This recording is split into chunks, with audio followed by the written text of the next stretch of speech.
তোমরা কি করেছো জানো? ফেসবুকে আমার লাস্ট ভিডিওটা 8,000 ভিউজ হয়েছে। তোমরা আমার ভিডিও দেখছো এটা জেনে আমার খুব ভালো লাগলো। হাই বন্ধুরা, আমি কাকলি, আর কাকলির দুনিয়ায় তোমাদের সবাইকে স্বাগত। যারা ফেসবুক থেকে দেখছো তারা ফেসবুকে ফলো করে দিও, যারা ইউটিউব থেকে দেখছো তারা ইউটিউবে সাবস্ক্রাইব করে দিও। সামনে জানো তো বসন্ত উৎসব, তো এই বসন্ত উৎসবে আমার একটা রিল করার ইচ্ছা আছে। আর সব ইউটিউবাররা দেখে আগে থেকেই রিল শুট করে নেয়, তো সেই কারণে আজকে আমি যাচ্ছি ফুল কিনতে। খুব ইচ্ছা হচ্ছে একটা গাঁদা ফুল মাথায় দিয়ে রিলটা শুট করব, হলুদ রঙের গাঁদা ফুল। তো চলো ফুলটা এখন কিনে নিয়ে আসি, তারপর কিভাবে রিলটা শুট করছি তোমাদেরকে দেখাবো, কি কি পরবো, কিভাবে সাজবো, সবকিছুই দেখাবো। ভিডিওটা দেখতে থাকো। এইসব রিল ভিডিও শান্তিনিকেতনে শুট করলে বেশি ভালো লাগে, কারণ ওখানে ওই কাগজ ফুলগুলো গাছ আছে। তো কি করা যাবে, এখন আমি বাড়িতেই করব, কিছু করার নেই। নিজে নিজেই সবটা করব, কারণ ভিডিও করে দেওয়ার তো তেমন কেউ নেই। তাই দেখি কি হয়, কি করি, আউটপুট কি আসে দেখি। শুধু গানটা আমি সিলেক্ট করেছি, আর আপাতত কিছু ভাবিনি। দেখি কি হয়। অনেক খুঁজে খুঁজে একটা জায়গায় ফুলের দোকান পেলাম, মানে হলুদ মালা রয়েছে। ওই মালাটা কত করে গো? এটা অনেকটা চলে এলাম, তারপরে এটা পেলাম। এ দেখো, এটা মাথাও দেওয়া যাবে, হাতে বাঁধা যাবে, তাই বড় দেখে একটা মালা নিয়ে নিয়েছি। তো আমি এখানে বসে বসে এই রিলটা বানাবো, ঠিক আছে? কারণ বাইরে এখন খুবই রোদ, তাই বাইরে গিয়ে লাভ নেই। আর এই ব্যাকগ্রাউন্ডটা তো ভালো লাগবে না, তো সেই কারণে এই পর্দাটা লাগিয়ে নেব। গাইস দেখো, আমাদের সবার কাছে যে সব ধরনের জিনিস অ্যাভেলেবেল থাকবে সেরকমটা নয়। তাই আমার কাছে যে জিনিসটা থাকে সেই জিনিসটা দিয়ে কিভাবে ভালোভাবে কাজ করা যায় সেটারই আমি চেষ্টা করে থাকি। আজকে রিল ভিডিওটা ওভাবেই করব, যে জিনিসগুলো আমার কাছে আছে, যেটা আমি করতে পারবো সেইটা দিয়েই একটা রিল করার চেষ্টা করব। সবসময় এরকমটাই করা উচিত, কি নেই সেটা নিয়ে না ভেবে যেটা আছে সেটা দিয়ে কিভাবে কোনো বেটার কাজ করা যায় সেটাই করা উচিত। গাইস, পর্দা লাগানো হয়ে গেছে। এই দেখো বোন কি সুন্দর পাস্তা বানিয়েছে, একটু টেস্ট করে নি আমি আগে। এই দেখো, রুটি দিয়ে এরকম পাস্তা।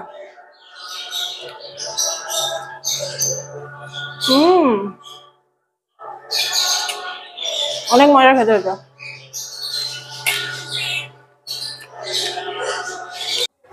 এই দেখো আমার কাছে কিন্তু অনেকগুলো কালার রয়েছে, চলো এক একটা করে প্লেটের মধ্যে রাখি, বুঝলে? বসন্ত উৎসবের রিল বানাবো আর রং না হলে হয় বলো? রংগুলো দেখো কি সুন্দর লাগছে প্লেটে। আজকে কিন্তু আমি তোমাদেরকে রং মাখানো মেকআপ কি করে তুলতে হয় সেটাই আমি দেখিয়ে দেব, তো শেষ অবধি কিন্তু ভিডিওটা দেখো।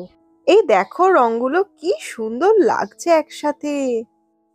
এখন সাজবো, তার জন্য চুড়ি বার করছি, আর এটা হলো আমার চুড়ির বালতি। বালতির মধ্যে অনেক ভালো ভালো চুড়ি আছে, কিন্তু এগুলো পরা যাবে না, কারণ জানো তো রং মাখবো। তো সেই কারণে এই চুড়িটা নিলাম, এটাই মোটামুটি শাড়ির সাথে যাবে। আর শাড়িটা দেখে নাও, এই দেখো শাড়ি, ফুল, আর এই হলো কানের, আর এই চুড়ি। এটা একটা হ্যান্ডলুমের শাড়ি, এই ব্যাকগ্রাউন্ডের সাথে যাচ্ছে মোটামুটি। ডিপ কালারের ব্যাকগ্রাউন্ড হলেও ভালো হতো, ঠিক আছে এটাতেই করি। প্রথমেই ওয়েট টিস্যু দিয়ে মুখটাকে ভালোভাবে পরিষ্কার করে নিতে হবে। খুব বেশি মেকআপ করলে আমার মুখটা ভারী ভারী লাগে, তো সেই কারণে ভালো লাগে না, তাই হালকা করে আজকে একটু মেকআপ করছি। প্রথমেই বেবি জনসন ক্রিম মুখে মেখে নিচ্ছি, এবার লাগাচ্ছি সিসি ক্রিম। আমি সিসি ক্রিমটাই বেশিরভাগ ক্ষেত্রে ইউজ করে থাকি। খুবই হালকা করেই আমি সিসি ক্রিমটা লাগাই, যাতে ন্যাচারাল লাগে। বেশি সাদা হয়ে গেলে আমার একটুও ভালো লাগে না।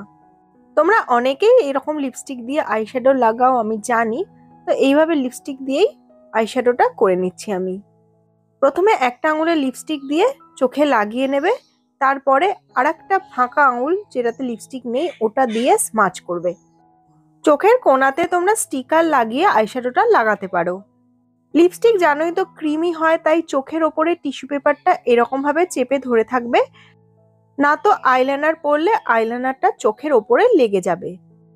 এবার আমি নিচ্ছি হচ্ছে গোল্ডেন কালারের আইলাইনার। চোখের ওপরে তো চিকচিকি করতে হবে, সেই কারণে তো প্রথমে কি করতে হবে, আইলাইনারটাকে চোখের ওপরে এভাবে লাগিয়ে নিতে হবে।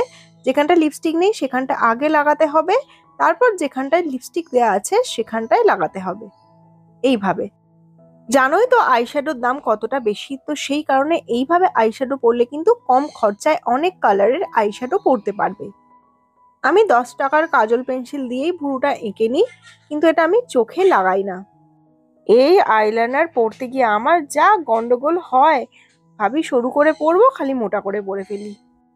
জলের পোকা জলে যা, আমার আইলাইনার শুকিয়ে যা। আজকে একটু উইংস করেই আইলাইনার পরলাম, কারণ মনে হলো সাজের সাথে উইংস করে আইলাইনার পরলেই ভালো লাগবে। এবার আমি লাগিয়ে নিচ্ছি একটু কাজল। প্রথমে একটা কালো কালারের টিপ পরে এরকম করছিলাম, কিন্তু আমার মনে হয় এটা ভালো লাগবে না, এর থেকে মনে হয় অন্য কিছু করলেই বেশি ভালো লাগবে। তাই এটা আমার একটুও পছন্দ হলো না। এবার তাই ঠিক করলাম একটা লাল টিপই পরি। যেমন ভাবনা তেমন কাজ, একটু লাল টিপ পরে নিলাম। লাল রঙের টিপ পরে এবার এর ওপর দেখো সিঙ্গার টিপ দিয়ে দিচ্ছি। এই জিনিসটাই দেখো বেশি ভালো লাগছে। এই দেখো এই সিঙ্গার টিপটা দিয়েই আমি এরকম করে নিয়েছি। দেখো কেমন লাগছে আমাকে কিন্তু কমেন্ট করে জানিও। চুলটা আমি নর্মাল ভাবেই বেঁধে নিচ্ছি, বেশি টাইম ধরে বাঁধতে গেলে আবার রিল বানানো আর হবে না। চুলটা আমি জাস্ট নর্মাল খোপা করে মালাটা লাগিয়ে নিলাম। এবার মালাটা ক্লিপ দিয়ে দিয়ে এরকম আটকে দিতে হবে, না তো মালাটা খুলে পড়ে যাবে। তো সেই কারণে এরকম ক্লিপ দিয়ে আমি আটকে নিচ্ছি। বেশিরভাগ ক্ষেত্রে আমি এরকমই করি, আগে আমি সেজে নিই, তারপরে আমি শাড়িটা পরি। এই দেখো এই খোপাটা এবার দেখো, একা একাই ভিডিও করেছি তাই ঠিক করে ভিডিওটা তুলতে পারিনি। খোপাটা আর একটু বড় হলে ভালো হতো বলো। দেখো ফোন দিয়ে ঠিক করে দেখা যাচ্ছে না, ঠিক আছে সাইড দিয়ে দেখা যাবে, ওভাবেই ম্যানেজ করে আর কি রিলটা বানাতে হবে। যাই হোক শাড়িটা এবার পরে নি ভালোভাবে। আমার খুব ইচ্ছা করছে এই শাড়িটা পরে শান্তিনিকেতনে গিয়ে ভিডিও করতে, ওই কাগজ ফুল গাছের পাশে। পুরোটা ভিডিও করে দেওয়ার কেউ নেই, দূর দূর। তো আমি আজকে এভাবে বসে বসেই রিল বানাচ্ছি, কারণ অন্য ঘরে রিল বানালে লাইকটা খুবই কম, আর এখানে দেখো দাঁড়িয়ে রিল বানালে কিন্তু ব্যাকগ্রাউন্ডটা ঠিক আসবে না। তো সেই কারণেই বসে বসে যে কটা পোজ দেয়া যায় সে কটা পোজ দিয়েই আমি রিলটা বানাবো। তো এইভাবে ক্যামেরার সামনে নানা রকম পোজ দিয়ে আমি ঢং করে নিই।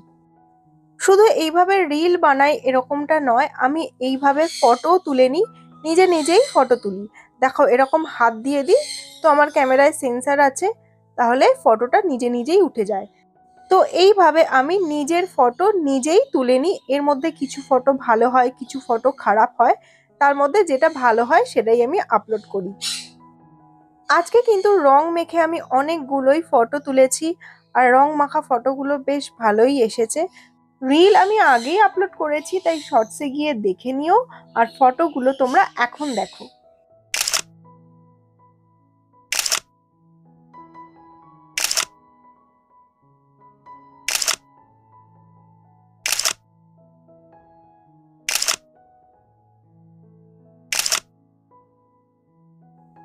এই দেখো আমি ঘরে পুরো রং ভর্তি করে দিয়েছি। আজকে অনেক অনেক দুঃখ আছে আমার কপালে, বুঝেছো? বিছানার অবস্থা দেখো একবার, আমার কি অবস্থা হয়েছে। এবার মেকআপটাকে তুলতে হবে, কিন্তু মেকআপ তুলতে আমার খুব কষ্ট লাগছে। প্রত্যেকবারই আমার মেকআপ তুলতে কষ্ট লাগে। গাইজ এই আবিরগুলো কিন্তু ভালো হয়, ঠিক আছে, তাই তুলতে অত অসুবিধা হয় না। এরকম কিছু কাপড় দিয়ে মুছে নিলেই হয়ে যায়। এবার যেটা করতে হবে সেটা হচ্ছে মেকআপ তুলতে হবে। তো মেকআপ তোলার জন্য আমি যেটা ইউজ করি সেটা হচ্ছে নারকোল তেল। যে কোনো কোম্পানির নারকোল তেল নিয়ে নেবে, আর যেভাবেই মেকআপ করো না কেন, হেভি মেকআপ হলেও এই নারকোল তেল দিয়েই উঠে যাবে। তো এইভাবে নারকোল তেল দিয়ে পুরো মুখটাতে ঘষে নিতে হবে। এবার একটা ড্রাই টিস্যু দিয়ে এভাবে মুখটাকে পরিষ্কার করে নিতে হবে। পরিষ্কার করার পর ফেস ওয়াশ দিয়ে মুখটা ধুয়ে নিতে হবে। তো এবার আমি স্নান করতে চলে যাব। স্নান করে এসে মুখে এরকম ময়েশ্চার লাগিয়ে নিতে হবে।